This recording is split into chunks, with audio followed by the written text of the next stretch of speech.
What's going on, y'all? It's JD Pickell with On 3 today on the Hard Count. Where does Notre Dame fit in this realignment madness?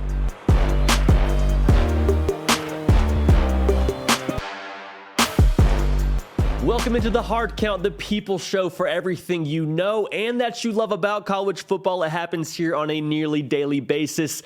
Nick Brake is doing the heavy lifting. You can help drive the show at my Twitter page at JD Pickell. Now, unless you've been living under a rock, there is a lot going on in the world of college football, especially in the realignment sector. I believe it was last week, USC and UCLA said deuces, we're out to the Big Ten. We'll see you later, Pac-12. That obviously set off an earthquake around the rest of the college football atmosphere, and a lot of other conferences are in discussions and having meetings and this, that, and the other about adding other teams. The most loud of which reports has been that the Pac-12 is potentially losing Arizona State, Colorado, Oregon, Utah, and Washington to the Big 12. The Big 12 in all of this has been extremely aggressive in looking to add teams. Now, this is not confirmed. These teams are not yet leaving at the recording of this video, so a lot is still happening. The way it sounds, Oregon and Washington are the biggest players in this conversation of going to the Big 12. Oregon and Washington are kind of the major dominoes to which, if they fall, it sounds like that's the way that's going to go. So the bottom line, like I mentioned, the Big 12 is being super aggressive. But ultimately, there is one really big fish that is still out there, and that is probably an even bigger domino, I would venture to say, than Oregon and Washington in this realignment discussion, and that's Notre Dame. The Irish are independent, and as of right now, still independent, but if they were to land in a conference, that would be enormous for whoever ends up getting them because of the branding, because of just the reach they have from a media standpoint. Like, Notre Dame is probably the biggest player that is unsigned, I put unsigned in quotes, in this game right now.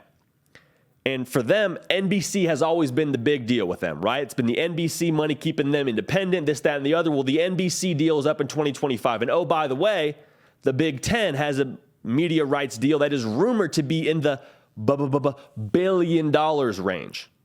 It's not signed yet, but it's rumored to be going that way, which would pay them, it sounds like, 80 to 100 million per CBS. So, with that in mind, what is there to do with Notre Dame, and why should Notre Dame find a conference? Well, the conference that they should find, honestly, the conference they should sign with and ultimately end up in my humble opinion, is the Big Ten. There's a lot of reasons why this makes sense, but there's two perspectives you have to come at this at. And the first of which is the money perspective, because that's what drives the boat. That's what drives all of this realignment conversation stuff. From a money perspective, like I just said, billion dollar deal for the Big Ten potentially in the works. Now, Notre Dame has left money on the table before, but at some point in time, you got to believe everybody has a price. It really feels like everybody has to have a price to some degree. Now, Patrick Engel has a great article on our On 3 site for Notre Dame, and he just basically said Notre Dame's not going to make a rush to get into any conference. He makes it sound very much so like Notre Dame is going to stay independent until further notice. They're going to hold out until, for whatever reason, they can't. Now, the thing that's interesting to look at for us as football fans, from a football perspective, why would this benefit Notre Dame? Well, as of right now, being independent doesn't necessarily help them in the college football playoff conversation, because when it comes time for championship weekend, a one-loss Notre Dame is in, more often than not, left out in the cold when a one-loss conference champion is getting into the college football playoff. Now, that's not all the time. That's not a 100% foolproof statement, but you would have to imagine if we were to go to the super conference model, it's going to be really hard for a team like Notre Dame to stay independent, in my humble opinion. Now, again, to reiterate, they are going to stay independent until further notice. But the way this is trending, with the rules that are becoming more and more evident in the unwritten sector of college football, Notre Dame may have to eventually jump onto a ship with the way this is moving towards the super conference model. So the thing that I have an issue with when it comes to this whole realignment discussion is the people making decisions, the people that are involved in the whole realignment process, they're not like you and me. They're not people that live and die every single Saturday by their team, or they're not out there tailgating hours before a game. A lot of them never even strapped up a helmet and played it down. They're guys with MBAs. They're guys that wear a suit and tie to work every single day, have a law degree, whatever it may be.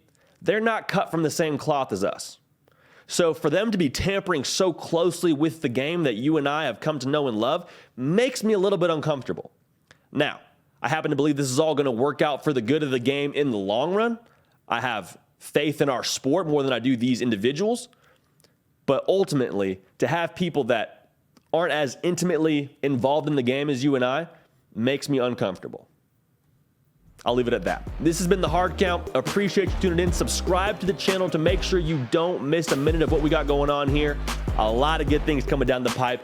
It is almost college football season, y'all. Lock in and keep the party rolling. We will see y'all next time.